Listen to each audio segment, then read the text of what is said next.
Hi there, guys, and welcome back to another episode of Do You Still Watch Wrestling?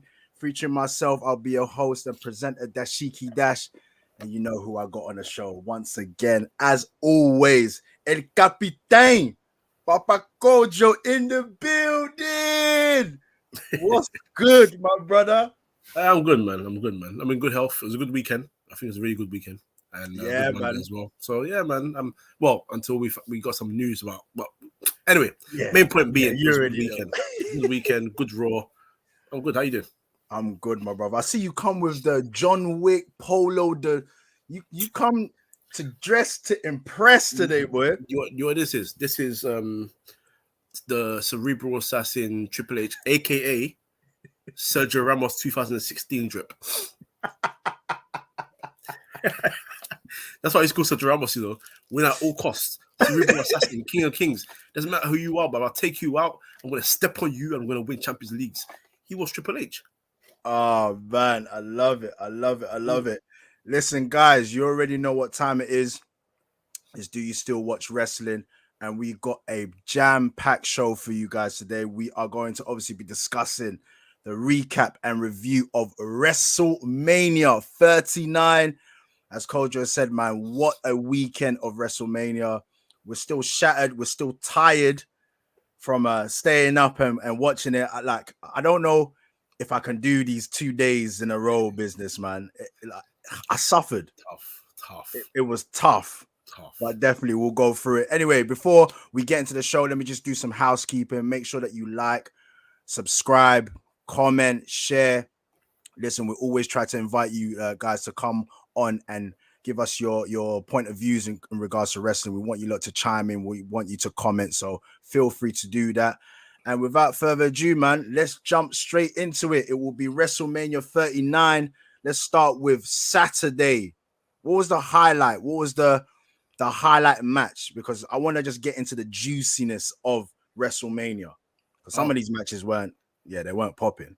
No, to be fair, I enjoyed. I'm trying to remember the first match was Cena versus Theory, which I like. Cena's an older guy now, so he's not gonna be doing like long matches. And you know, with his acting career on the side as well, he knows he can't risk body too tough anymore, which is fine. I mean, even at like 2005 to like 2000 and I go far to say 2011. It was more just Cena will get beaten up and then the comeback and all that, you know, be protected kind of thing. But good opening, good solid opening. Nothing spectacular. But you know, when you got Cena on the bill at WrestleMania, it makes it WrestleMania worthy. Well, I will say the standout thing for that match, obviously, Theory won. I think you called that. Theory won. This goes for him. He's the long-term guy. He's the future guy. Cena's coming back to put more people over. That's the job. But what I really didn't like was, I mean, if you just want to put my Cena in one go, it's the Make-A-Wish thing. You know, at the beginning, that was a sweet touch. I can't lie, it was a sweet touch. Like, he's a huge mania.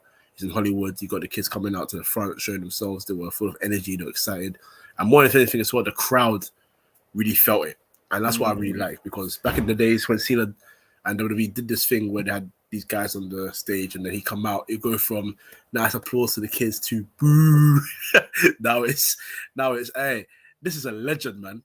I love it. And one thing I like doing, I did it for all the matches, to be fair.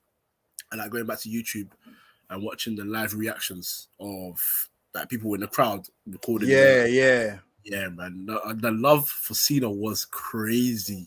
You can tell me where I was smiling. That's my guy, man. That's my guy. Cena, man. Listen, I have to sit back and be like, look, this guy's done a lot for WWE. He's done a lot for his own career, and he definitely deserves all the flowers. So that in that retrospect, I'm like, cool. You mentioned like really like well in terms of the Make-A-Wish Foundation, obviously the underprivileged kids and all of that. So this is why it's always going to be difficult and has always been difficult for Cena to become the heel that so many people have just begged for him to do, because he's got so many things going on outside of the ring that just doesn't permit for him to just turn into a heel the way that we wanted it to. That's even like with Bianca Belair as well. That she's also doing a lot outside of wrestling, which obviously makes it difficult for something like that to become a heel in the way we want them to.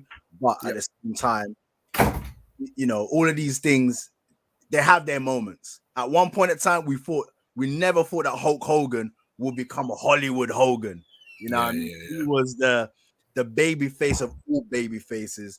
But you know, one point in time, maybe in the future, someday, Cena might turn into the heel that I want it to be. The one thing that worries me, that I'm worried about, just in that regard, is, I mean, firstly, Hogan was never the star that Cena was. I'm just gonna put that out there right now. Bum Hogan. Ooh, anyway, whoa. Yeah, man. I could have gone back Hold there on a and said, second. nah. Let's pump the brakes.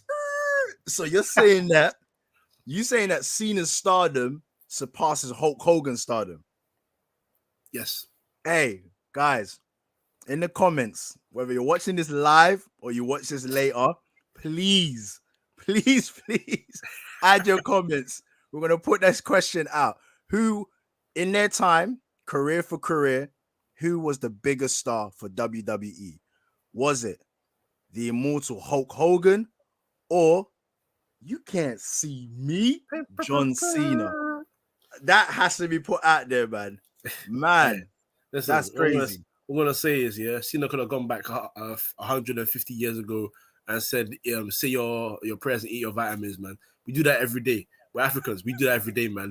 That's basic talk. Anyway, hey, listen. Well, we got someone. That's Joe D.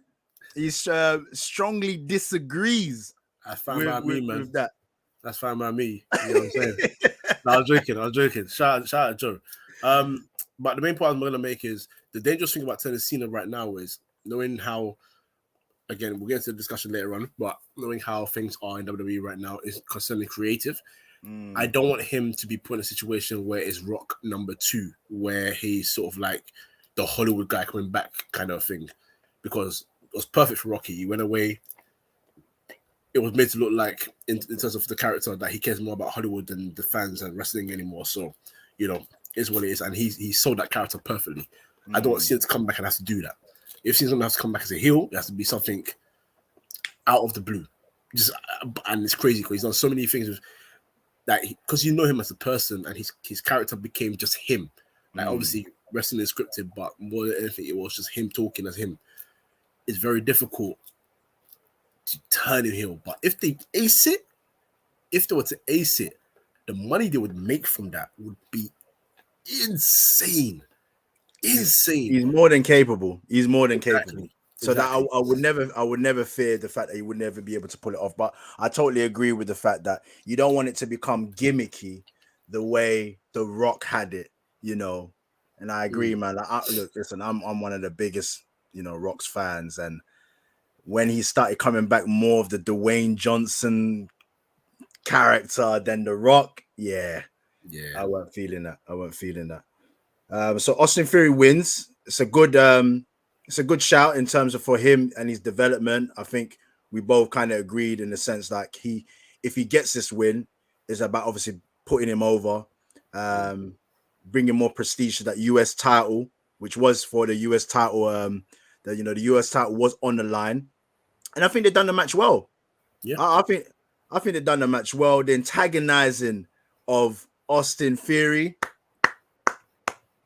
biting the ear, Mike Tyson like, getting on Cena's nerves, putting him off his game, and then obviously, due to, was it like a slight distraction? Like Cena got distracted a little bit, so and then Cena, what happened? Cena was going to go for the FU or the AA, for what it's called. Yeah. And then what's his name? Fury was on the ropes. He dragged him, hit the ref. Going to the SCF, Fury tapped out. But obviously, ref did, and Cena was celebrating. He was like, "Oh, where's ref?" Turn around, low blow, and then bow. A-Town down. Games match. And those are the type of things that just adds to your credentials as a heel, innit? Like, you being like, as they quote unquote say, the dirtiest player in the game, winning by any means necessary, in the most cowardly way, you get the win, and you walk off as if like you just, I don't know, man, you just did an amazing thing. So he's definitely gonna now need to push on from this, and this is what's going to be interesting because obviously Vince McMahon tried very hard to push this guy, and we saw the Vince McMahon gimmick. It didn't work. The Triple H way seems like it's going to work because it's giving him that more darker edge. And now, obviously, off the back of beating Jhon Cena, that belief, like, look, I'm the man now. I beat a legend. And obviously, we're going to go into, I think it's a nice segue, obviously, to go into Rey Mysterio, because obviously they had a back and forth on Raw. You know, Austin Theory just congratulating the both of them. They done what they predicted that they would do. But, you know, Austin Theory is saying, well, you know, I beat a legend and you ended up just beating your son due to bad parenting. Right. But what did you think of Rey Mysterio versus Dominik Mysterio? From start to finish, perfect. The entrances were brilliant. The entrances were great. Oh, the entrances were great. Dominik, the prison thing to a whole new level. Fantastic. Well done. And then Rey Mysterio, the throwbacks coming out with Snoop Dogg, Viva La Raza came out as well. It was a lovely way to enter the ring. And then from there, it was just an arse whooping. That's it. You know, man even took his belt off and whooped his bum in front of the crowd. Me, I can't lie. It's what 2 a.m. over here.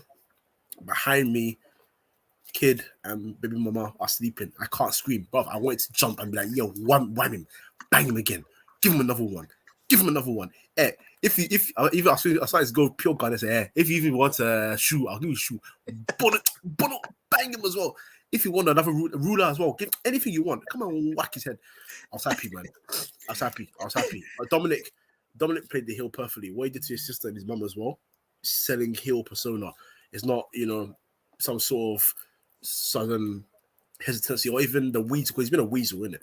And it could have been like, oh, you know, mum, sis, forgive me kind of thing. Ray comes closer and he does work.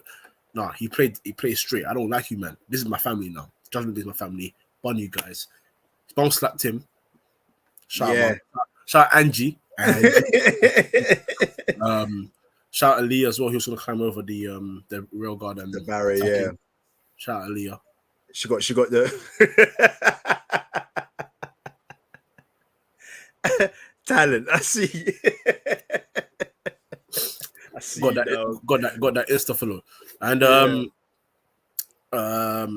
Ray, it was a great match. It was a great match as well. The water in the face, obviously the cup, splashing water in Aaliyah's face. Yeah, I agree, man. I felt maybe if I was overly criticizing, obviously this will come with time. I think Dominik Mysterio still needs to brush up wrestling wise. You know, still needs to clean it up, but at the moment, man, he's selling the story fantastically. The whole like you said, the whole prison guard entourage and bringing him out of prison, and then that obviously set the tone. And then Rey Mysterio paying homage to Eddie Guerrero. I felt like the melange of the songs as well. It's just like, oh man, throwbacks. And you know, obviously Snoop is being in LA, the low rider is bouncing.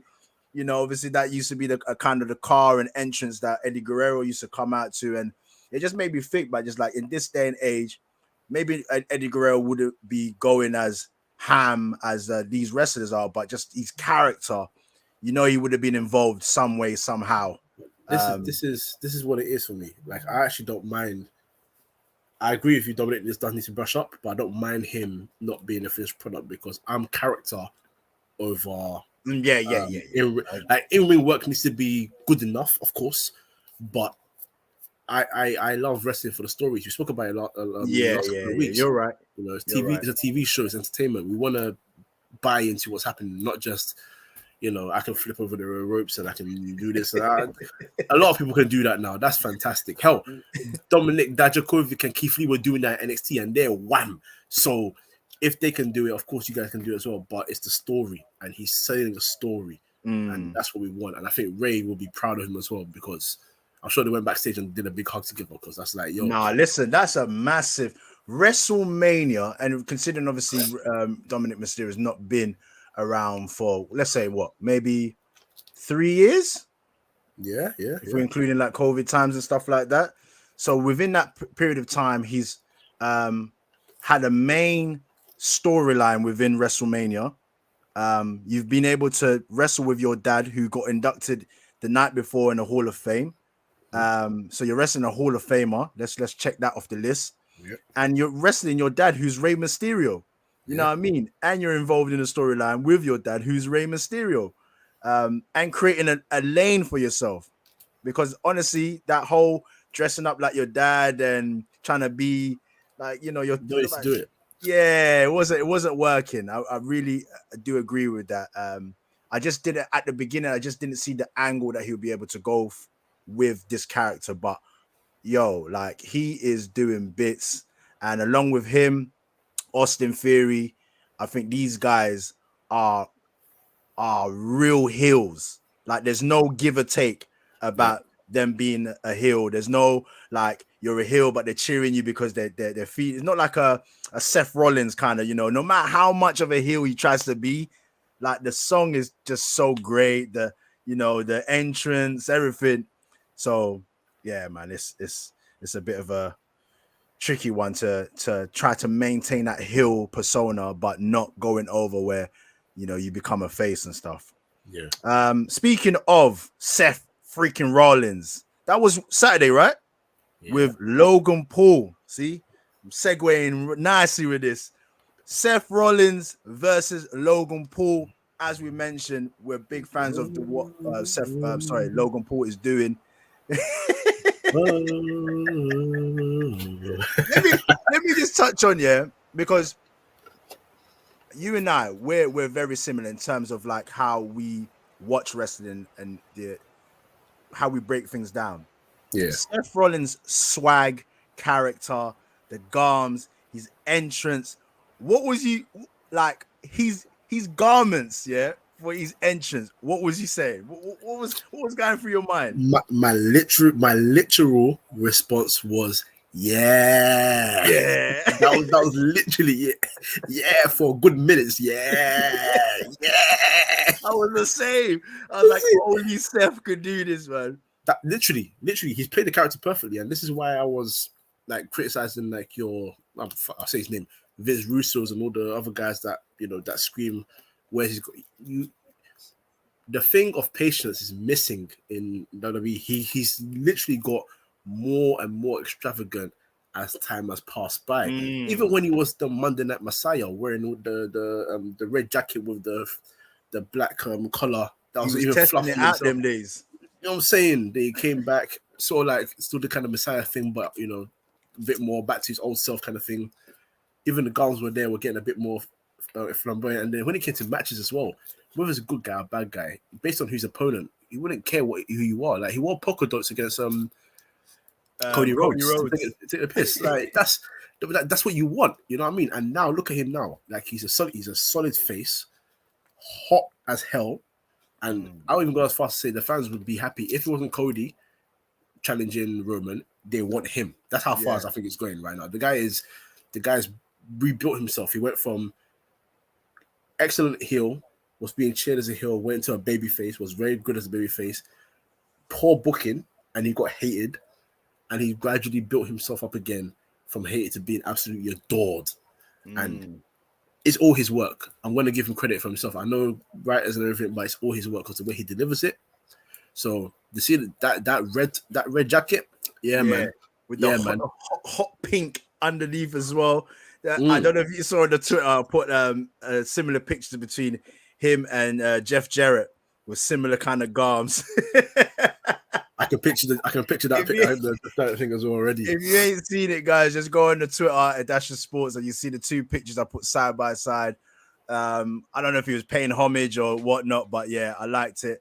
Listen, Seth Rollins, Logan Paul.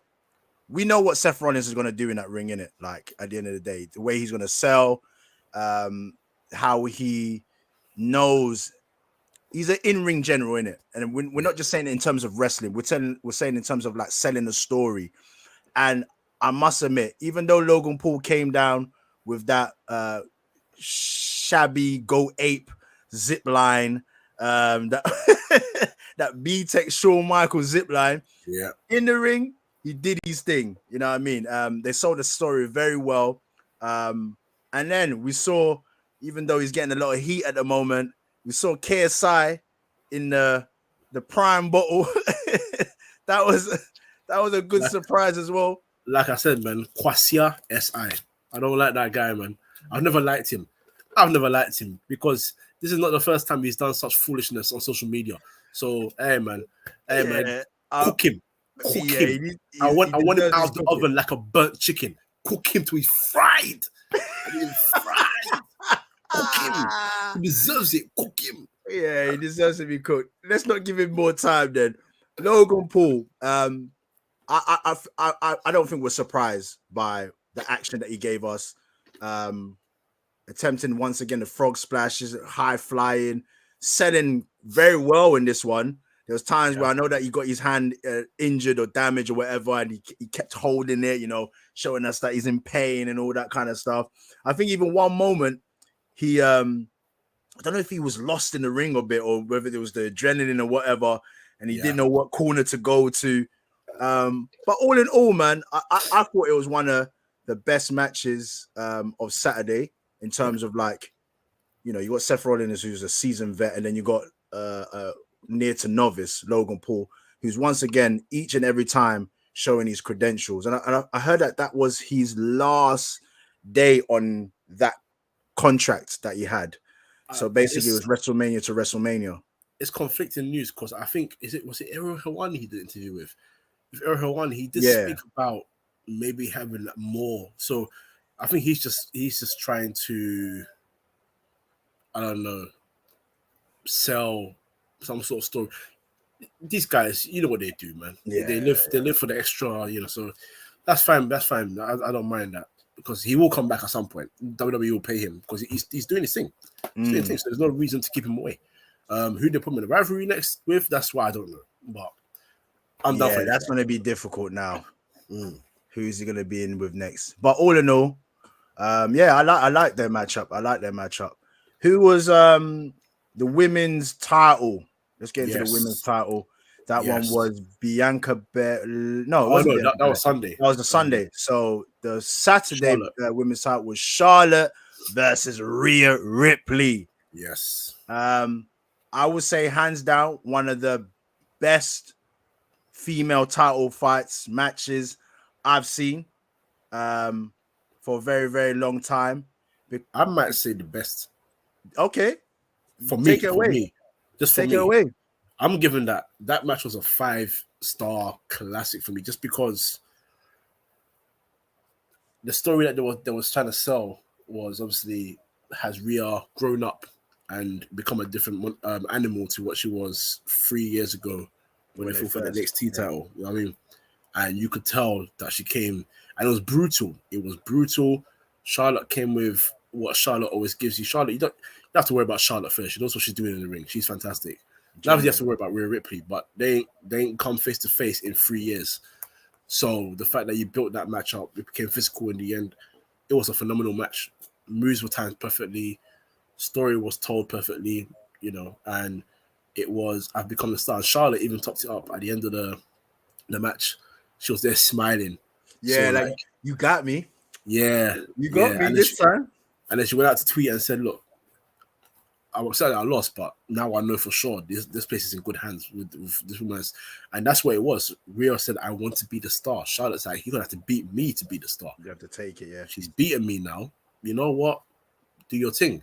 And this is what you want. But the match was just superb. It didn't need anything crazy. It didn't need blood. It didn't need sudden use of weapons. It was trademarks. It was moves out of nowhere that you never fought. Throwbacks. I haven't seen natural selection used in a while. That was a big throwback. You know, heavy German suplexes where she landed twice on her face. One of them was really brutal, by the way. Yeah. Really brutal. But no, they told a story, man, and I can't give them high enough praise, man. And I feel like they were waiting for this match. You could tell that was a match they were really waiting for. So yeah, for me, that was a 5-star classic. Anyone that is a so-called Dave Meltzer blogger type of thing. If you don't give it 5-star, me personally, I think you're hating. If I'm just being honest, I'm just being honest, man. I agree. I'm only saying that because man like me and you and other man them, if you man don't agree with me that it's 5-star, I know it's not coming from a place of agenda. You know what I'm saying? You might be tired of what like Charlotte's done in the past because she's won so many titles and that, but you know that she's good in the ring at least, regardless of what her father is or who her father is, rather, and all that stuff. You know she delivers in the ring. Rhea Ripley, you know she does her thing in the ring. So that's why when if you said to me right now, yeah, I'm not giving it 5-star, I'm like, hey, calm. But them man there, don't lie to yourself. Do not do that. Do you know there was something that you said last week, yeah, and that stuck with me, and I was like, nah, you know your stuff. You know when you would expect their storyline to be like every week they're clashing, every week they're coming up against each other. They barely, met. They barely were involved in their promos together. It was, because obviously Rhea Ripley's still dealing with the Dominik storyline and Judgment Day. But when they met in the ring, WrestleMania, you would have thought that they've been having beef throughout the 3 years since they last met. And that's what I loved about it, man. They told a story in the ring to fill in all the gaps. Thank you. Yes, fill in all the gaps. So you didn't need to be like, oh, where's this coming from? It just was seamless. It was high impact, high flying. Obviously, we saw Charlotte doing her backflips and stuff like that. And you know how I feel in terms of like the women's division.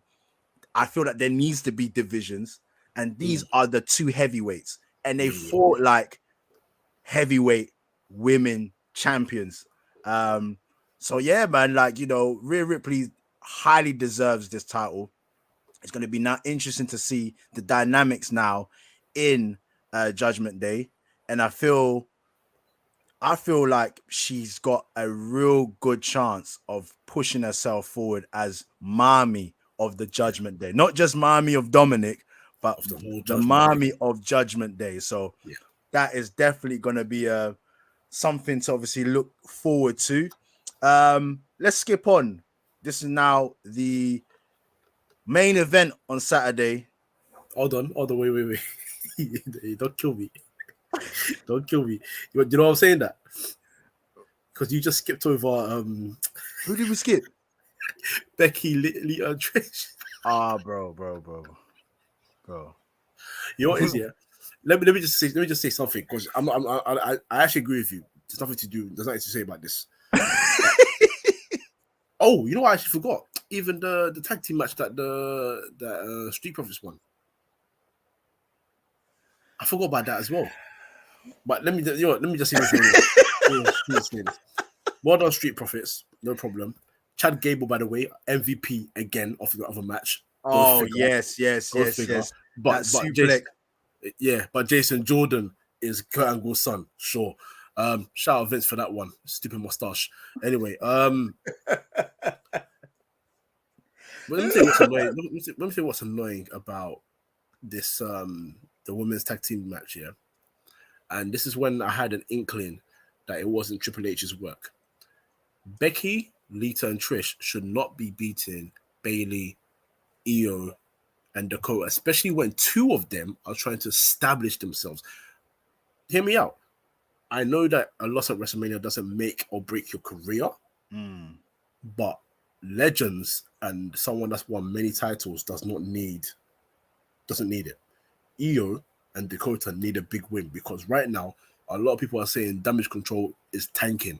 So give them that win, because if you give them that win, you elevate them a little bit. So it's something like, okay, cool, you guys are investing in these guys then. Okay, let's see what you want to do with them next. Then at least you give them something to build on. If they go out there and they tank it on Raw and SmackDown, okay, at least you tried.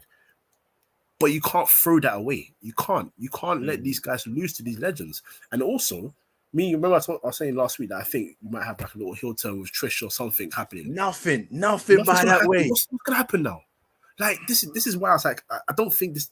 After the Saturday, I went to bed. I was like, I don't think all of this is Triple H's work. There's something in me that's just like, I don't think it's all of it. There's something going on because you heard the noise coming out that Vince is slowly getting back into creative. Bro, you had a moment there to really give these guys, and you had Becky tear into these guys on the Raw before, saying Io was one of the greatest NXT Women's Champions of all time, and now she's just a lackey. Dakota Kai is a former NXT Tag Team Champion, one of the most dangerous kickers in the game. Now she's just a lackey. Bayley, this, that, and the other. So let them showcase it, and you're making them lose. That's the only thing that bothered me about this match. It wasn't a good match for me. It was okay. It was okay. Everyone did what they needed to do. Do you reckon they should have added the title in there, even though it was a 3-on-3? Yeah, because just added. I mean, we've seen it with the New Day. We've seen titles. We've seen tag team matches with 3, and something at least worth it. That would have been good, man. This is what I think. This is part of the reason why, if you go back to when Sasha and Naomi left, or now Mercedes and Trinity, their actual names, the reason why they left is because you weren't taking this title seriously. Yeah, this tag title is not. Yes. So you got the tag champions at Mania in a tag team match, and they're not defending it. Yeah, that don't make. And this is what I said last week. I was like, "What's the point? What was the point of them winning the titles in such a short space of time before WrestleMania?" So I thought it would be all right, cool. Give them their pass into WrestleMania. They've got the titles now. Now it's going to be a revenge job. They go back at WrestleMania, they win it, and then obviously the legends, the Hall of Famers, get their time in the sun for WrestleMania. Everybody's happy. Lita and Trish Stratus, listen, legends, but they don't need that. They didn't need that win at WrestleMania. It does nothing because now they're not going to even be at the next house shows. They're not going to be at the next TV shows. What's the point? And I agree, man. That's why I skipped over it because it just wasn't of interest to me, that particular matchup before WrestleMania and then afterwards, because there's just what now, basically. Yeah, that's the only thing I was fuming about. Generally, this match I thought was an okay match at best, but if you're trying to build stars for the next stage, you can't do that. So that's the only thing that annoyed me. But other than that, yeah, it is skippable for sure. All right, the Bloodline, the Usos versus Kevin Owens and Red Hot Sami Zayn. I don't know how invested these wrestlers are in real life when it comes to WrestleMania. This would be a question that I would love to ask a wrestler one day. Like, when you're actually thinking about WrestleMania and you're cutting these promos and you're saying, this is a dream to come and perform, the emotions that Kevin Owens and Sami Zayn were putting into this storyline lead up to WrestleMania, and then obviously finally being able to tag together, coming through the ranks together, and then making it there, and all the emotions that they poured into this storyline and this matchup, it was absolutely brilliant. And then I also agree with Kevin Owens, and I was actually glad that away from the storyline, when they had the presser after the matchup, he rated the Usos and recognizing that these guys are by far the greatest tag team champions of all time. Yep. And obviously I spoke to you over the phone and I showed you how if there was a disappointing moment for me in WrestleMania, this was it. I came away from the Saturday WrestleMania in the early hours of the morning. The birds were tweeting, tweet. I was sitting in bed and thinking, why did they lose? How did they lose? This matchup went back and forth, like the Wu-Tang Clan. Yeah, back and forth, back and forth. And I was like, no way. I was so convinced that the amount of times that the Uso didn't lose, because I thought they're gonna lose this. The amount of times they kicked out or they weren't losing, I thought, nah, the Usos are gonna win this. And it's the hope that kills, man. It's the hope. And they lost. I was upset about it, but you was happy. Let me know your thoughts on this. I was happy because I just wanted a a phenomenal 5-star match again because I know they can deliver it. Remember, I told you, seeing even the Roman and Cody thing as well. Even though I predicted that I think the Usos would lose, the thing for me was if they had won, I wouldn't have been very upset. I know the fans would have said, "Look, Sammy's again, he's red hot. Why you not?" You know. So it was, in my opinion, it was right cool because the popularity is through the roof. Like you gotta capitalize on that and make them champions. But and also their journey together as well, Kevin and Sami. Just it makes sense. But more than anything, when you got 4 guys that have shown in the last 3 years from the pandemic era, and even beforehand, really and truly, but even from the pandemic era and more, they have shown that they are so damn good at carrying the show. And I say this because as phenomenal as a champion Roman has been, he's not a part-timer, but he's not a full-timer. Like, you know, he's been given the privilege of having certain dates every month, you know, fulfill pay-per-views and all that, enough to be a full-time champion, but obviously not be there all the time. He's paid his dues. He's had some family time. Jay, Jimmy, Sami, Kevin have delivered every single month of the last 3 years. And they deserved that main event moment. The only team, in my opinion, that I would ever consider taking out for Sami and Kevin in that moment, because I feel like they deserve a main event at Mania as well, in terms of a tag team match, it's New Day. That's it. If you can get Big E to 100% health again and have the 3 of them against the Usos when they still have that rivalry, that's the only way I'll replace them. Other than that, I'm blessed. And in these last 3 years, those 4 people in particular have been brilliant. From Jay coming back, the rivalry of Roman, becoming main event Jay, the right-hand man, from Jimmy coming back, I ain't nobody's bitch, to, you know, becoming essentially pretty much one of the most loyal members of the bloodline. You know, not really. Like I remember I was watching that promo when I actually realized, oh my god, this is a big one. When he said, "Sammy's my guy. I like Sami, but I love my family." Like, even if he's doing this thing for us, if he ever says a word wrong, you know where I am. You know what I'm saying? Solo comes through out of nowhere, the enforcer, and they've built his character perfectly. So he's the danger man. It's like going through so many levels of a game, and then you get to that fight, the penultimate level, where you're like, okay, this is a challenge, because they want you to test the big boss. But if you forget him, if you're ready for the big boss, you have to challenge this guy first. And I think, sorry to cut you, because once again, we're talking about how brilliant WWE are now at character building and taking the time to cook the character in the right way. And when Solo came in, I wanted Solo just to rush into this bloodline business and become. I was like, yeah, man, they should add him as a IC champ or US champ, and then let them all have the title. No, I like the way they're building him. And on Raw, as we heard, it was just like, you're going to show people that you are ready. Yes, it's not right now, but we're going to get you there. And I think that will be the next push to get in Solo to that point of like, you're not just going to be the enforcer. You're going to be somebody. And your loyalty will be repaid, because he's the only one right now that is not flopping. And when he's needed, he is needed. And this is why I've been so invested in it, because it's always been layers. And if you go to the other side as well, Kevin always had a massive rivalry with Roman Reigns. But his whole journey from the end of that rivalry, which I think was end of 2021, to this moment, was literally, I'm going to get through everybody I can just to get back at the bloodline. I'm not stopping, because he saw it from a mile away. As much as Sami Zayn got in there and said, I know about what they do, and it's told Cody, you know, they've always got a plan and all that. Kevin always knew that from day dot.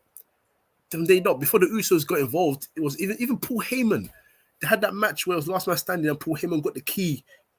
It did take a long time, but he got the key. He got the key and got Roman Reigns out of there, helped Roman Reigns up to his feet. There's always a plan. But I'm going to make sure that even if it's not the kingpin, at least if I can break down the kingdom just a little bit, it will give me some satisfaction. And then he wanted to do it by himself because he knew that his boy wasn't really with him anymore. but you're always brothers. You're always brothers, and they've been brought back together. Like, there's so much special everything in this. It's just a story. It's a special story. And in that match, you said about, you know, the kickouts. Not only them. How many close kickouts did the Usos have to win the game? They did their super kicks, and then they did the double splash. Oh. And Kevin kicked out, and they're like, yo, what? Like, bro, this is what I'm talking about. It's like, in Mania, these are the moments that you're craving. You want the fans to be there like, oh my days, who's winning? I need to be shocked. Is it him? That Colo Turo moment. You know what I'm saying? So, bro, no, honestly, I'm just going to tell you right now, for me, again, another 5-star. And I'm going as far as to say that it was a classic. You're talking about story, you're talking about build-up, you're talking about emotion. You said it. Like, how do you feel emotionally going into Mania with the promos and all that? I felt it, you felt it, and that's why you were so invested. And this is what you want from wrestling. This is what we're here to watch and be entertained by. So, listen, all of them, fantastic. Yeah, 5-star, man. Fantastic match. And look, when it comes to wrestling at the moment, this is when you know that these 4 individuals, these 4 characters, have literally been doing their job. They've been on job. Because if I speak to someone that doesn't watch wrestling right now, these are the people that I reference. These are the people I say, you gotta go and watch the Bloodline. You gotta go and watch Kevin Owens and Sami Zayn's storyline to get into wrestling. It's like watching EastEnders, and it's I don't know, the Mitchell brothers, and they got beef and they got whatever. You directly point them to the main characters, and these are the guys that right now are really doing bits. So Sami Zayn and Kevin Owens, or Kevin Owens and Sami Zayn, are now the unified or the undisputed tag team champions. I can't lie, winning it, yes, okay, good, part of the storyline. We know it's going to build up, but they don't look good with the titles, man. You don't think so? It doesn't suit them. The Usos, I just need to get used to it. I like the way the Usos, the way they hold that belt. They know how to hold the 2 titles, but like, but the way is though, firstly, those 2 haven't held gold in a while, to be fair. And number two, they're very different to the Usos. Very, very different. Kevin Owens is not going to hold it like this, apart from when he was the face of America, when he was trying to be all like a dickhead, but with the suit on. He holds it by hand. He gets into the ring and he dashes on the floor.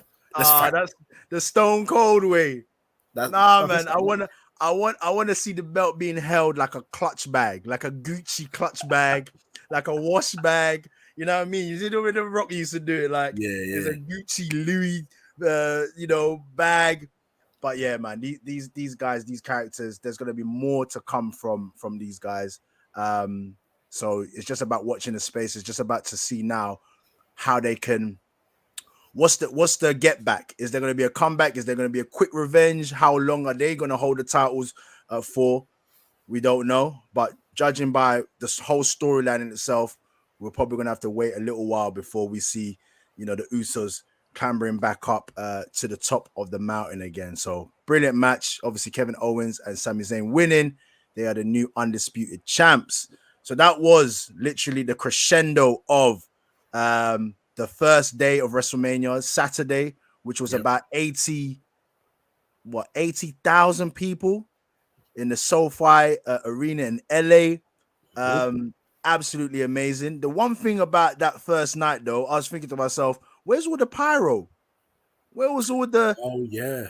I was like, are they like scrounging on peas? Are they holding back on the money? But then when it got to about nighttime, obviously the fireworks were on display, or maybe there might have been a technical fault or anything. Quick question: Saturday, in terms of the spectacle, ring entrances, did it hit the spot for you Saturday? Yeah, I was happy. Yeah. Like I said, I've only got one gripe, but that's because other than that, no, I was satisfied. Very, very happy. Brilliant set as well. In Hollywood, it had that kind of Oscar kind of feel to it. So yeah, man, definitely love that. All right, let's move on to Sunday. WrestleMania 39, 2 days, guys. So this is not like back in the days where it's just one night and that's it. So like I said, we suffered for you guys to watch this, staying up from 1 o'clock to 4 a.m. And and this was back to back. So the following day, I tried to have a nap beforehand, maybe a couple hours. It didn't work. It didn't help. But we went on to Sunday. First match was Brock Lesnar versus Omos. Now, we spoke about this last week, and who would it benefit more? And we both kind of agreed that Omos would benefit him in terms of winning, but Brock Lesnar won. It wasn't that bad. No, it wasn't that bad. It wasn't just a general suplex, and that's it. No, obviously Omos showed his dominance. At one point in time, I thought he really was going to win, but then Brock Lesnar pulls out of the bag. Does it make sense for Brock Lesnar to win that fight, that matchup? Not really. But to see Brock Lesnar obviously walking away and showing Omos like, look, man, listen, I've been in this for about 20 odd years now. You're the blue chipper, you're the new guy, but you ain't gonna take me out that quickly. And even Omos was just like, I almost got you. I almost nearly. That's a good impression. What was your thoughts, man? How was you feeling about this? If I'm gonna toot my own horn, I kind of called it. Start almost to dominate. Brock Lesnar will eventually get that suplex, and then once he gets the first suplex, he'll forget about a day, done, game over, and that's what he did, man. But Brock Lesnar will do what he can to get you over. He sold well. He sold the back injury quite well as well, So yeah, man. But regardless, I'm always Team Lesnar anyway, so I was happy that he won. That F5 was mad though, man. He dropped Omos like a sack of pounded yam. Bro, from the day, that's realized he said sack of pounded yam, bloody hell. From the day that I heard that Brock Lesnar had to have special gloves made for him by the UFC because his hands were too big, I knew that we're dealing with someone else that's just not from this planet. That's when I just knew it's a long day. He made the F5 look too easy, man. Bro, that's his first F5 because I watched an interview he did with Daniel Cormier for ESPN MMA, and he said, I don't know if I'm going to be able to lift him. Like, we're not going to... so that was his first attempt? He said that was his first attempt. He said, we're just going to go out there and just see if it works. See if I can lift him. If I can't lift him, we'll find another way to do this match. Bro, he lifted him and spun him in the air. The guy's a monster. He's a monster, man. Well, it was, you know what? I'm going to be honest. It wasn't as bad as I thought it would be. Even Triple H himself said, like at this prior to the setting up the match, a lot of groans and moans about it, but it came out all right. There's not going to be a continuing storyline over it. I was maybe slightly disappointed because I thought in my head, I was like, maybe you're going to get a Bobby Lashley to come down and get his little spot or whatever, but Bobby Lashley was just used sparingly, bringing out that big giant trophy. I was like, is this what he's good for now? Wow. I felt sorry for him, but listen, Omos has still got he's still gonna have a lot to say in WWE. I believe that he's not a typical big man that looks a bit awkward in the ring. Yeah, he's quite athletic. He hasn't got them Kevin Nash and Great Khali legs where they look like stilts that are about to break. He's quite stacked. WWE posted a video of Great Khali's debut. It just came up on my suggestions. I can't remember I don't know if it was recent or they posted the time ago, but it came on my suggestions, right? And even that debut, when the way he was walking, by the way, I'm just gonna say this right now, one of the best debuts of all time. In my yeah. But the way he walked in here, Punjabi giant. It was so confusing because he looked like he couldn't walk, but then when he got into the ropes, the guy just climbed over it like it's nothing, like they weren't even there. So I was like, how are you lifting your leg up in the air like this and making that look easy, but you can't walk properly? What's going on? Stilts, man, stilts. Oh, but shout out Brock Lesnar. Shout out Omos as well. He did well, man. For his first WrestleMania. Yeah, he did well, man. Quickly, in terms of just obviously your Liv Morgan, Raquel Rodriguez, Natalya, Shotzi, Sonya Deville, Chelsea Green, Ronda Rousey, and Shayna Baszler in this showcase match. Yeah, Yeah, I think everyone knew Ronda and Shayna were going to win from time anyway, so it is what it is. But I will say this though, the only thing to take away from this match was that it's not really a gripe, but it's a fair point that Ronda makes. Ronda is very chesty with her tweets. Came out and said, "You're wasting the women's time," and you know what? Fair. Fair. Say what you want to say about her and her in-ring work, fine. But listen, she's speaking facts. You got talents there, you're not using them. So, but I think it goes with what I've been saying in regards to they need to find the divisions. Once they find the divisions, and then just have those each division, maybe 2 or 3.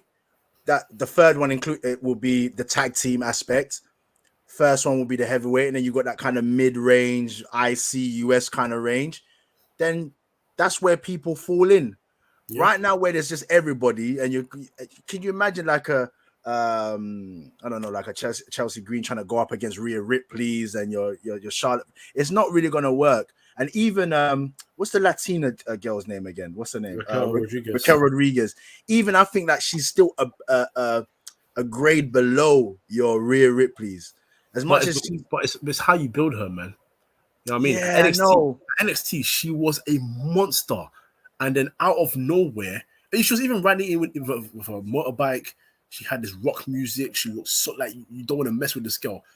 Vince McMahon brings us to the main thing. He goes, not Gonzalez anymore, Rodriguez, and get some royalty-free Latina music that I can go and get for another. That's what flopped her. That's what flopped her. Yeah, man, you've got something. This is what I was talking about. Yeah. This is why I was annoyed about the EO Dakota loss, because remember I told you, if you let Asuka, which we'll get to that, if you let Asuka win and you let EO go on a crazy run for a year, and you bring these two together, the accolades they've got and how dangerous they are in the ring together, you can make magic. And under someone's tutelage, that's just not going to happen. So, yeah, man. Yeah. We'll skip past that. Swiftly moving on. I'm going to let you take this one because you called it from the get-go.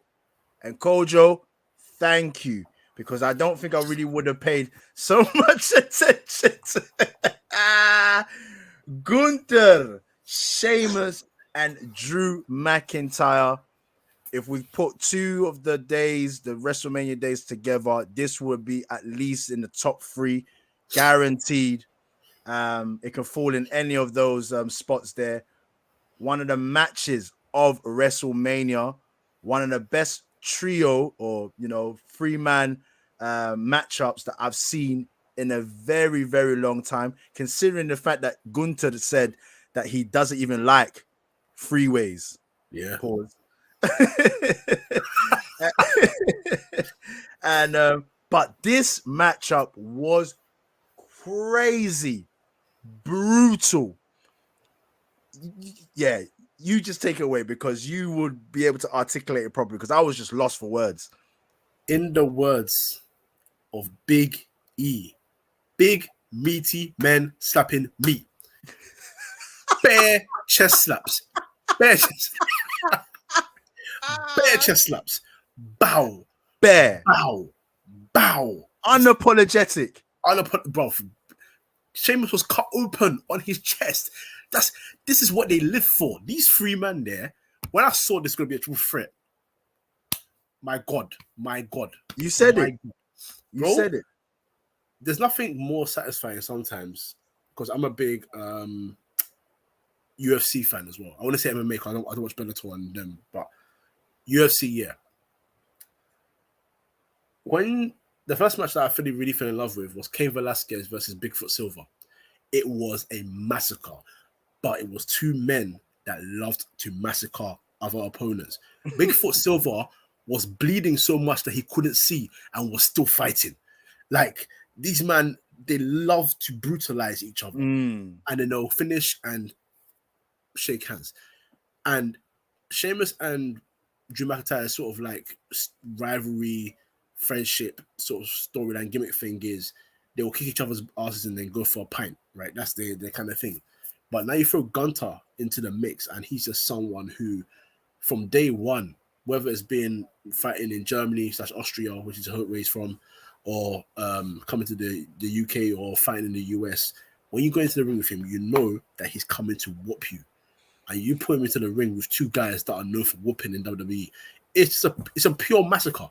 And that's what they delivered. They delivered brutality, they delivered near finishes. All three of them will get standing ovations at some point.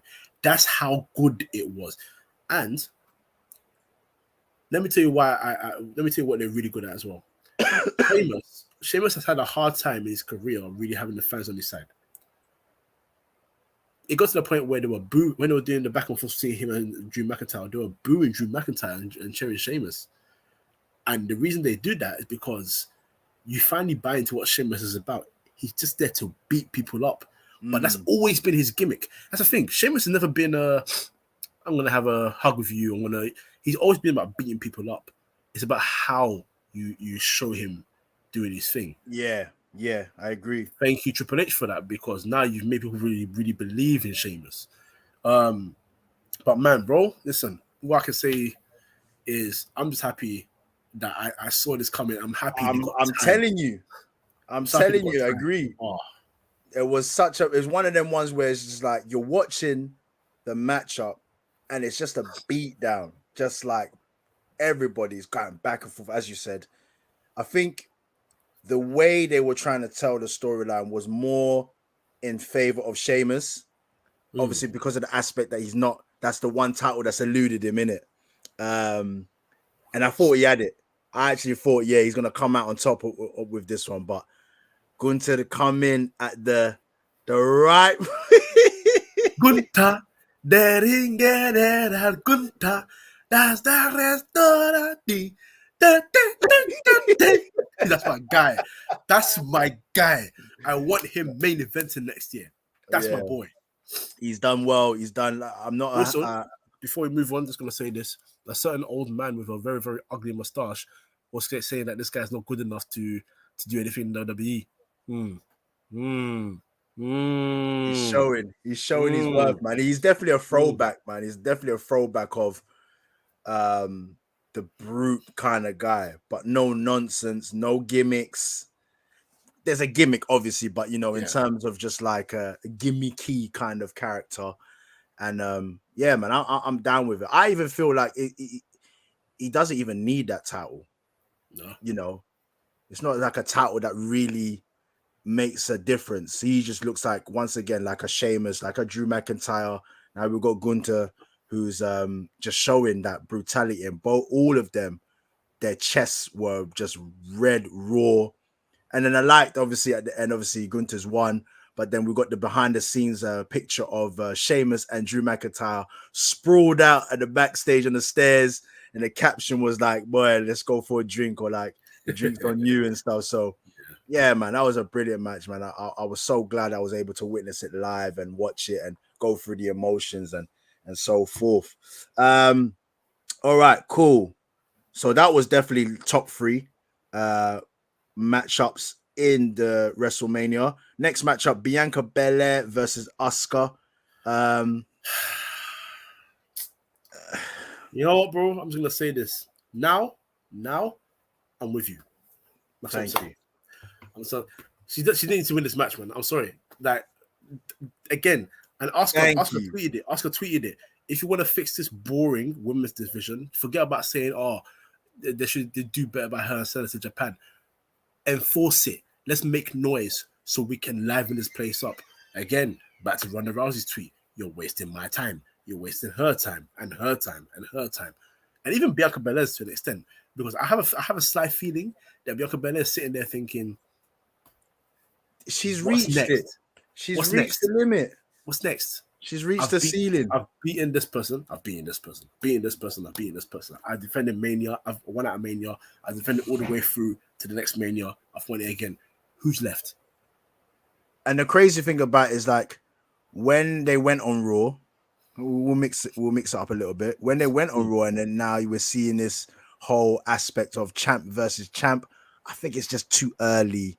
It's too early. Don't build it series is there somewhere, man. Let them do it. They don't need to be champ. Let Rhea Ripley do her thing. Let her build her what she needs to do with her own title. She doesn't need to match up with you, Bianca Belair.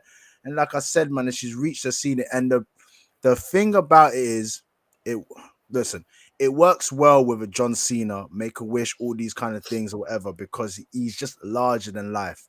Yeah. With Bianca Belair being trapped in this circle of being the face and all of these kind of things, and then not being able to maneuver with her character, she will dry out quickly. I'm telling you.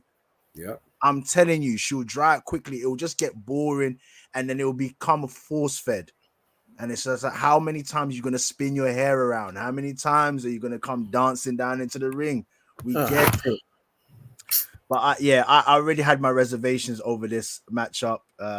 Doesn't rank highly in the matches that we've seen over what we've been talking about. I would even give it a 2-star, maybe just about a 2-star. It was a decent finish. I like the ending, how they wrapped it up, but it just took way too long for them to get to that ending. And by the way, if you didn't know, Bianca Belair won. And Asuka. How are you giving Asuka back her old character and not letting her win a big one? She's 0-5 at Mania, by the way, bro. She went from being undefeated for God knows how long, lost to Charlotte. Okay, cool, fine. That's your megastar. You want her to win, but what about the other 4, man? What are we doing here? What are we actually doing here? They gave it a 4 out of 5. You know, gave what a 4 out of 5? That match. Who did? I'm just looking here on wrestling headlines. Alright, let's move on, Kojo, because we will just end up dissing that. Listen, by no means am I trying to diss Bianca Belair.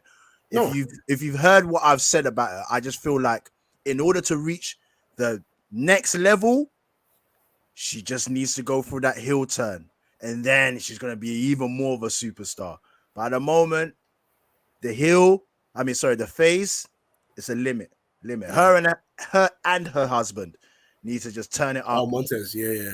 But give Montez time. I've got patience for him. I've got patience. I know it will come. So I've got no problem. Yeah. It will come. Yeah. You need to turn on his partner, and then it will come. We've seen it before. That formula works all the time. All right, let's chat about this, because we're gonna go through all of these a little bit with fast motion. Shane McMahon makes his way back to WrestleMania. Not even just WrestleMania. Shane McMahon makes his way back to WWE. Now, what I failed to mention was The Miz was the host of WrestleMania with Snoop Dogg. That's exactly how my face was when listen, let me explain it. So The Miz is the host of WrestleMania with Snoop Dogg.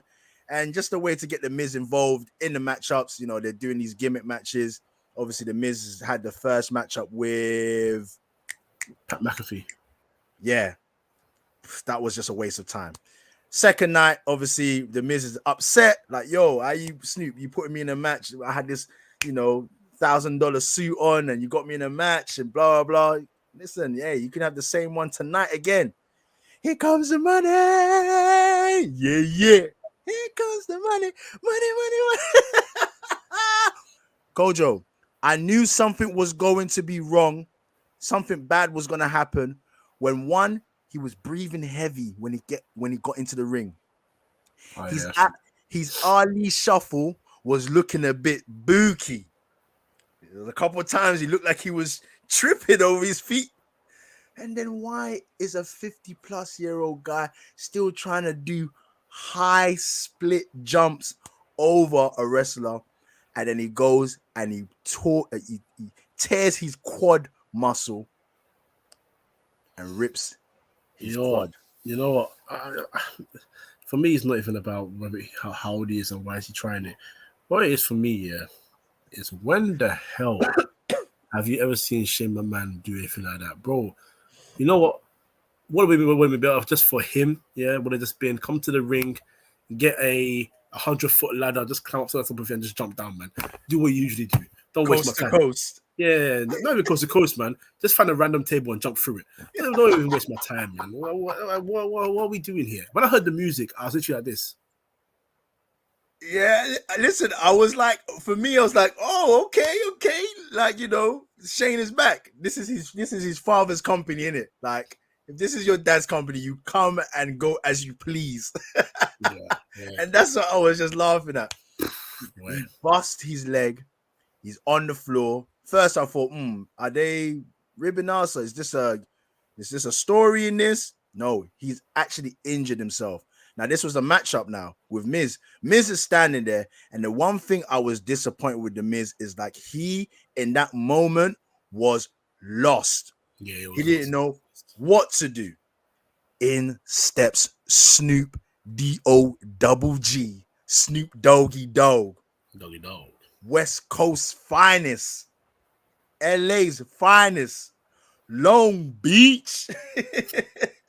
And he just, the improv for a non-WWE superstar to take on that role at that particular time, to go over to Shane. Yo, what you do to my dog?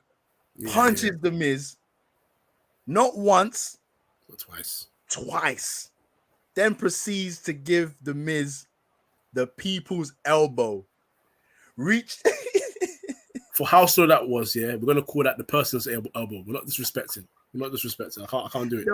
The OAP elbow. The OAP elbow, yeah. Jesus. Oh, it was slow. But listen, he tries to find his elbow pads. He ain't got it. Obviously, it's the paying homage to The Rock. Throws away his glasses. Now, do you really? I reckon afterwards he must have been like, yo, I've got somebody go and find them glasses, man. They're expensive glasses. I don't think he really wanted to throw them glasses. Anyway, he throws the glasses, does the run, slow as hell, but delivers an elbow drop.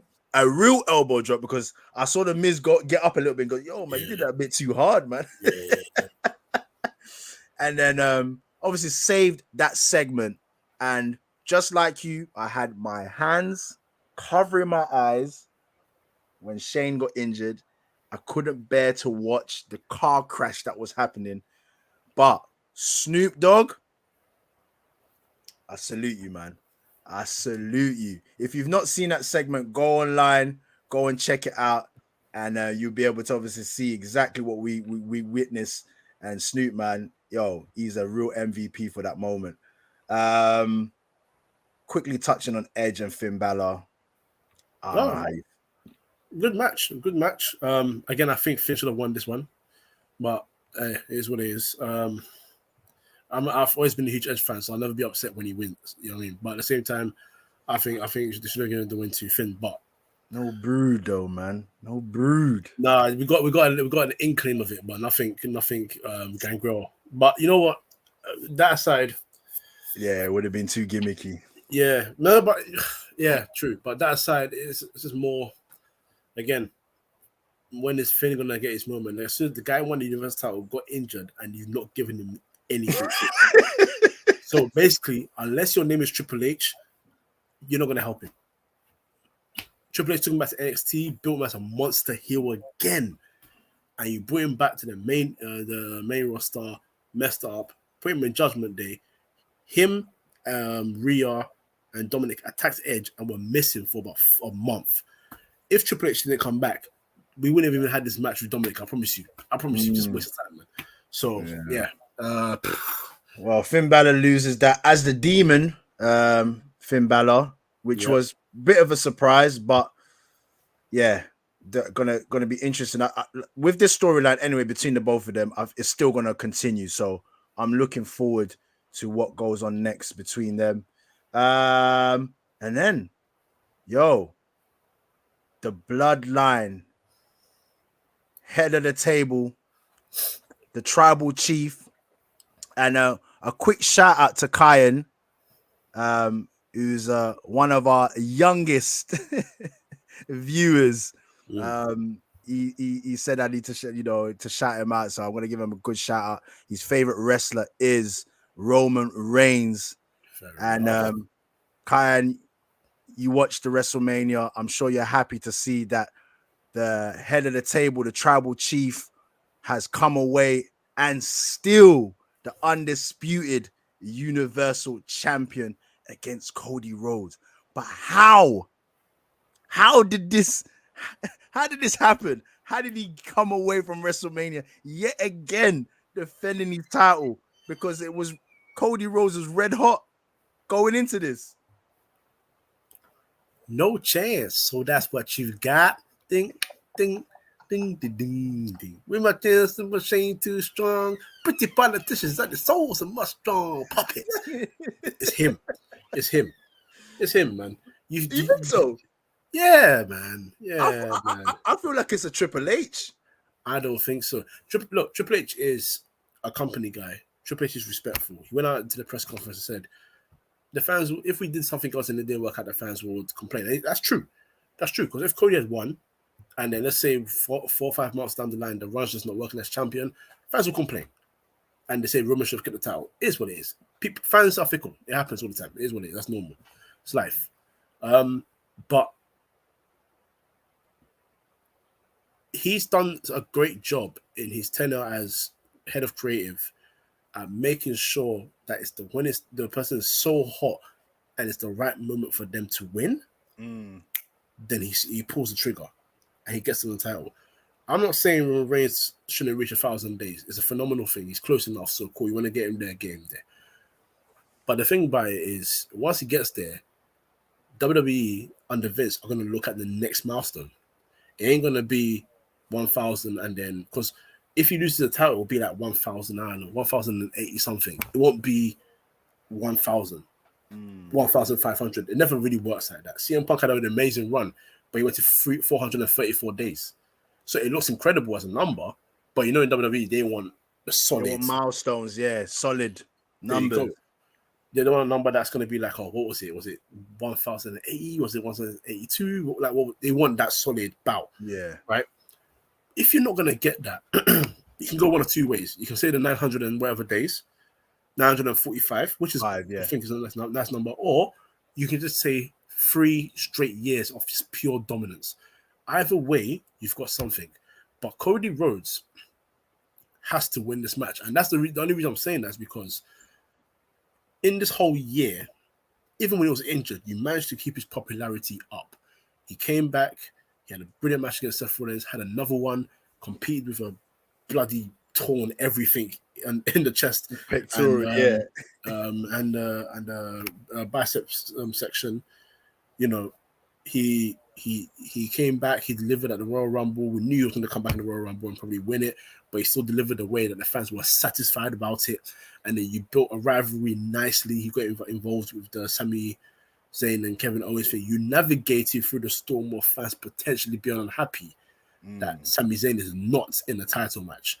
You got through all of that, and his song, it's a song and people will back music and they'll do the words and all that. But I always say this now. I said to quite a few people that I've spoken to about it recently is, you think because it's part of the song, people just sing it. Bro, how hot was Shinsuke Nakamura and Bobby Roode's music? Yeah. And then you dial these guys down, and suddenly, even when Bobby Roode's music comes back, you're not hearing fans sing it anymore because he's not as popular. Cody Rhodes, the woes were getting louder. I know, man. And louder. Bro, grab it. This is the time. It was louder than the Finn Balor's one, where he does yeah. Like, bro, like you grab the moment and you've fumbled the bag, and this is why I call it a Vince moment, because Roman Reigns is WWE's golden ticket. He's the golden goose. That's the word. He's the man, and that's fine. And the thing is, at this point, he doesn't need the titles to be the man. He comes out, his music hits, everyone's on their feet. It's the same thing as Cena. It's the same thing that when Cena was winning titles, I think the main frustration, apart from him winning titles, is the fact that, bro, he doesn't need to win championships anymore. And even he said it. After he got the 16th, after he won the 50th title, he went like 3-4 years without winning the championship. He was United States champion. He was just other rivalries because he didn't need it. Then you give him that history-making moment against AJ Styles. They built a phenomenal rivalry together. Excuse the pun, but they had a phenomenal rivalry together. You've built something there. That's magical. Great. He's won his title.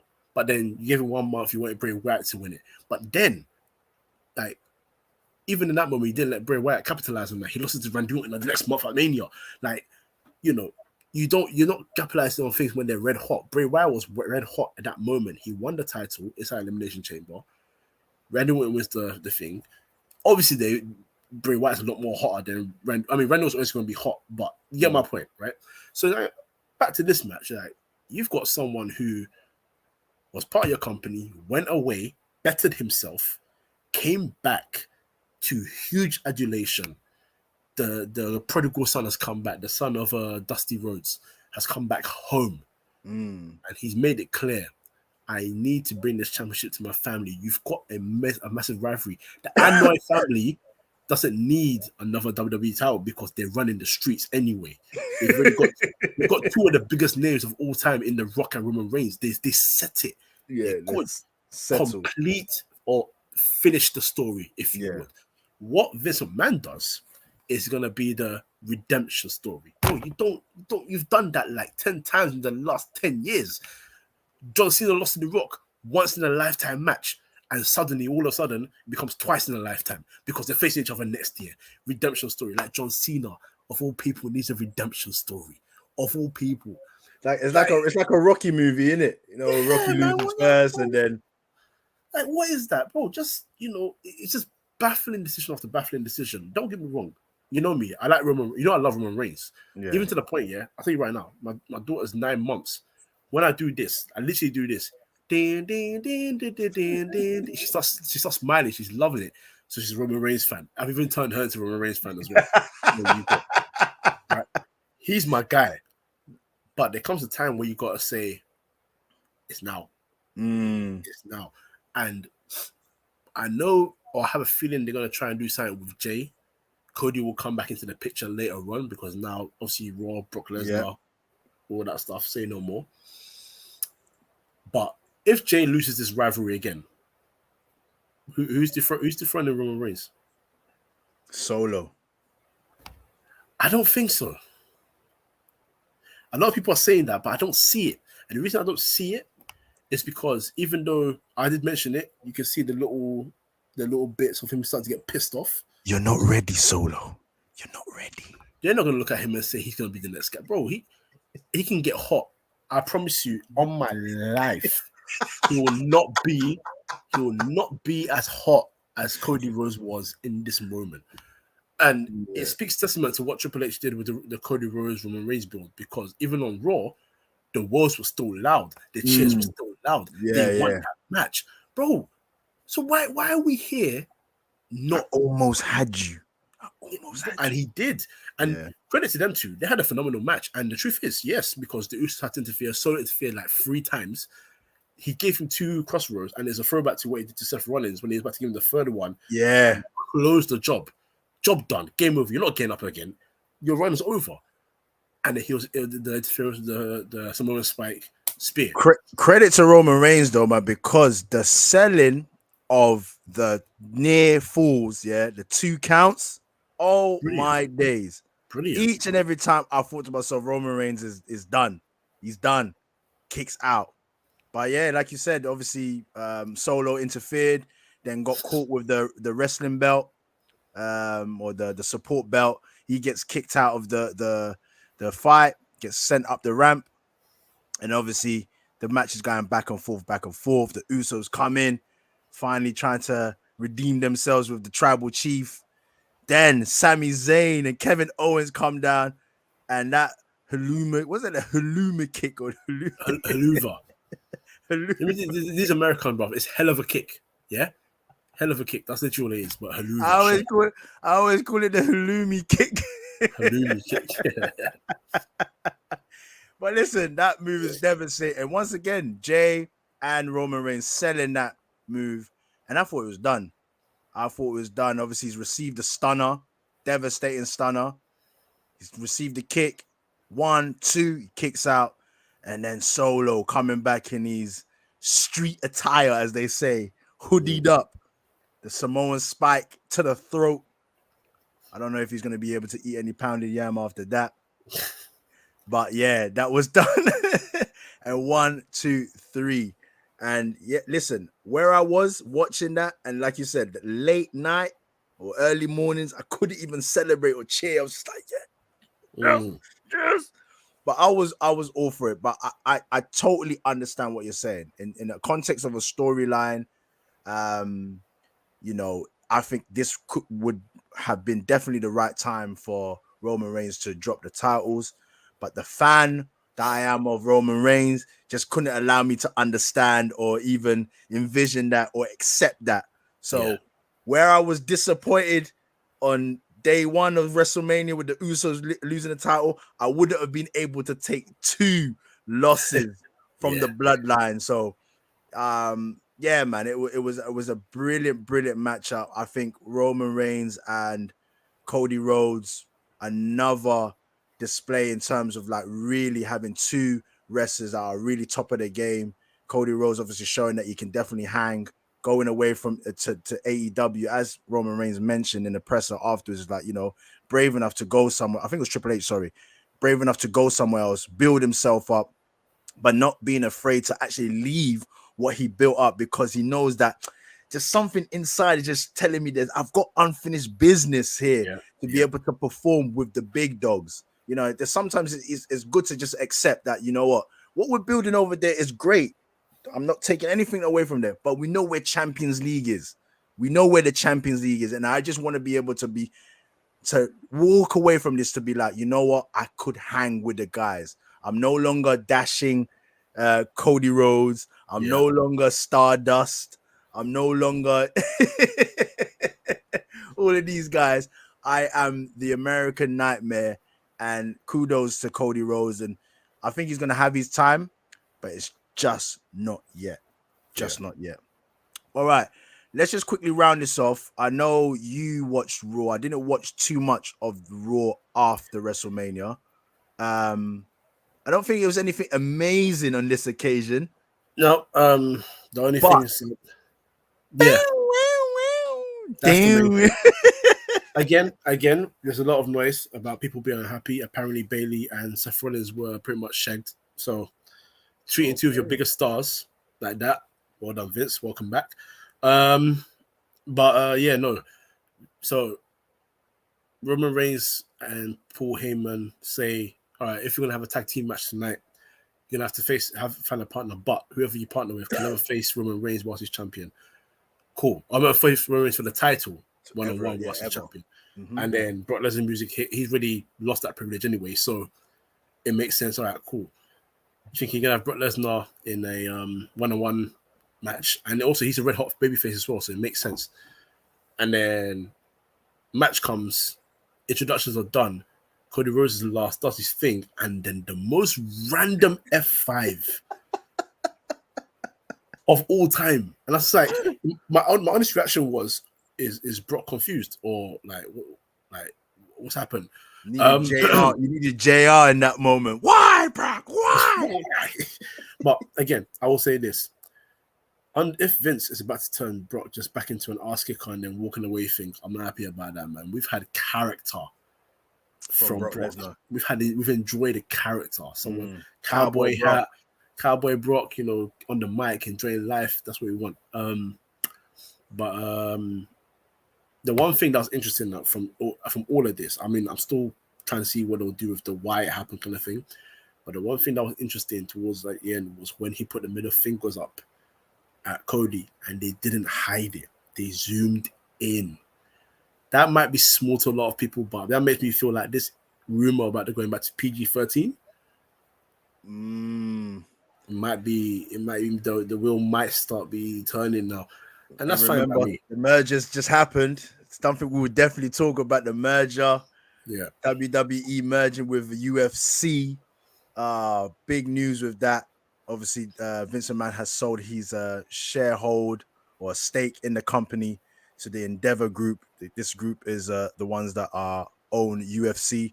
So, as you said, if it's going to go to a PG-13 with the middle fingers up, we could be entering another new era of wrestling. One thing you mentioned the why. I have a theory on a possible why. And I feel like in another build-up for Cody Rhodes, just to be able to get him as close as possible with a run coming up soon to Roman Reigns would be to defeat Brock Lesnar. if he's able to defeat Brock Lesnar in whatever fashion, it just puts him there as like, I've beaten the beast. I deserve to be here as well. Once again, this is not the dashing Cody Rhodes. This is not Stardust Cody Rhodes. This is big time, American Nightmare. And what Brock Lesnar said as well is like, you call yourself the American Nightmare. This is a real nightmare right now for you. And I think it's just a build-up aspect. Like, there isn't really anybody of that magnitude for you to be like, if I scalp him, I deserve to hang with Roman Reigns. And I think also Roman Reigns will take that as a sign. It's like, right, if you can beat Brock Lesnar, then yeah, you can hang with me. That's the only angle I see. And we've seen it many times. Even Roman Reigns had to go through that as well by beating Brock Lesnar, just solidify that you've conquered the one beast that we have here. And I think that they're gonna just rinse Brock Lesnar a little bit more of that kind of brutal beast guy, and then Cody Rhodes is gonna beat him, and then that's just obviously gonna propel Cody Rhodes to more rivalry with Roman Reigns. That's how I see it. However, if it's a case where, as we're saying, that Vince McMahon's got his claws sinking in again, and we just got brutal Brock, then I don't know, man. I don't know. Yeah, it's going to be very interesting. But yeah, man, we're going to leave it there for this evening. But we went through quite a lot. Make sure that I'm putting, the time stamps on this as well, so we can break it down. You'll be able to check out exactly which matchup that you favored at WrestleMania, and you can be able to check out the way our opinions on it, how much we rated the matchups, and then also comment in the comment section. Let us know in terms of who would you want to see Roman Reigns face up next? Who would you want to see Cody Rhodes face up? How are you looking at the undisputed tag team titles with Sami Zayn and Kevin Owens? Are you feeling that they're champs now, or do you want the Usos to regain the titles? We saw on Raw the Street Profits are trying to muscle their way into the tag team action, so there's still a lot. On this side of WrestleMania, on the other side of WrestleMania, this is where people start trying to grab hold onto the storylines that's going to lead them on to the rest of the year and following on to the next WrestleMania. So it's going to be very interesting to see who gets their time in the sun this time round. But yeah, man, any last comments, Kojo? Anything that you're looking forward to? With Vince, why? This merger, bro. We're going to definitely have to talk about it. Yeah, we'll get into that for sure, man. But no, enough other than that. No, it was a good weekend of wrestling. Let's just try and get Vince the hell out of here. That's it. Hey, in the words of a famous man that now beats people in dressing rooms. I like to think that this place will be better after Vince McMahon's dead. That's my 2 pence. No, man, look, no, not yet, man. Vinny Mac, man. Let him chill, man. Let him chill. Get him out of here, man. Guys, this is another episode of Do You Still Watch Wrestling? That was the WrestleMania 39 recap and review. Please like, comment, and share. Make sure you subscribe. Share this with your kinfolk, your friends, your family members. Everyone, share it out there. And until the next time here on Do You Still Watch Wrestling? Peace. Peace out.